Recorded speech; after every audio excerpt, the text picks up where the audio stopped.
एक वक्त की बात है। मिस्र की धरती पर एक बहुत ही ताकतवर लेकिन जालिम बादशाह हुकूमत करता था, जिसका नाम फिरौन था। उसका जुल्म इतना बढ़ चुका था कि उसने बनी इसराइल को गुलाम बना रखा था। वो उनसे सख्त मेहनत करवाता, उन्हें तकलीफ देता और यहां तक कि उनके छोटे छोटे बच्चों को भी नहीं छोड़ता था। ऐसे अंधेरे दौर में अल्लाह ने हजरत मूसा अलैहिस्सलाम को अपनी कौम की रहनुमाई के लिए चुना।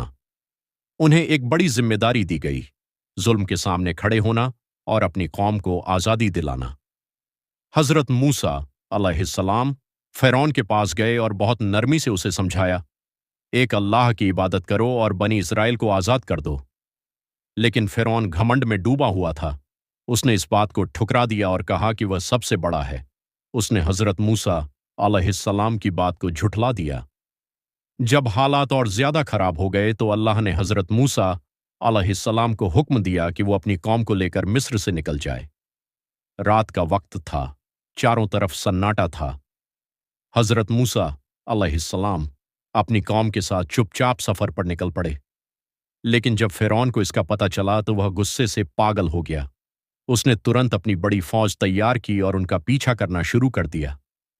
सफर लंबा था, लोग थक चुके थे और फिर अचानक वो एक बड़े समंदर के किनारे पहुंच गए। अब हालत ये थी कि सामने गहरा समंदर था और पीछे फिरौन की फौज तेजी से करीब आ रही थी। ये देखकर बनी इस्राएल घबरा गए।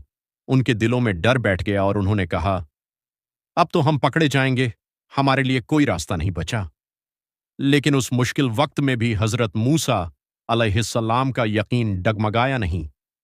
उन्होंने पूरे इत्मीनान से कहा, हरगिज नहीं, मेरा रब मेरे साथ है, वह जरूर कोई रास्ता निकालेगा।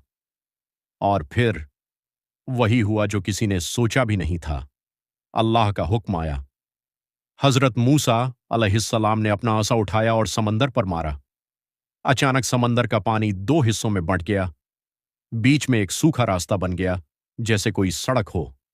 यह मंजर इतना अजीब और हैरत अंगेज था कि सब लोग देखकर दंग रह गए। लेकिन वक्त कम था। हजरत मूसा अलैहिस्सलाम ने अपनी कौम से कहा कि वो जल्दी जल्दी उस रास्ते से गुजरें। बनी इस्राइल उस रास्ते से गुजरने लगे। चारों तरफ ऊंची ऊंची पानी की दीवारें थीं और बीच में सूखी जमीन। आखिरकार सब लोग सुरक्षित पार हो गए। उधर फिरौन अपनी फौज के साथ वहां पहुंच गया। उसने ये मौजिज़ा देखा, लेकिन फिर भी उसका घमंड कम नहीं हुआ। उसने सोचा कि जब ये लोग पार हो सकते हैं तो मैं भी हो सकता हूं, और वो अपनी पूरी फौज के साथ उसी रास्ते में दाखिल हो गया। लेकिन जैसे ही वो बीच में पहुंचे, अचानक अल्लाह का हुक्म हुआ और समंदर का पानी वापस अपनी जगह आ गया। पल भर में सब कुछ खत्म हो गया। फिरौन और उसकी पूरी फौज पानी में डूब गई। इस तरह अल्लाह ने हक को जीत दी और जुल्म का हमेशा के लिए अंत कर दिया। जब इंसान हर तरफ से घिर जाता है और कोई रास्ता नजर नहीं आता, तब भी अगर उसका यकीन अल्लाह पर मजबूत हो तो अल्लाह ऐसे रास्ते खोल देता है जहां से उम्मीद भी नहीं होती।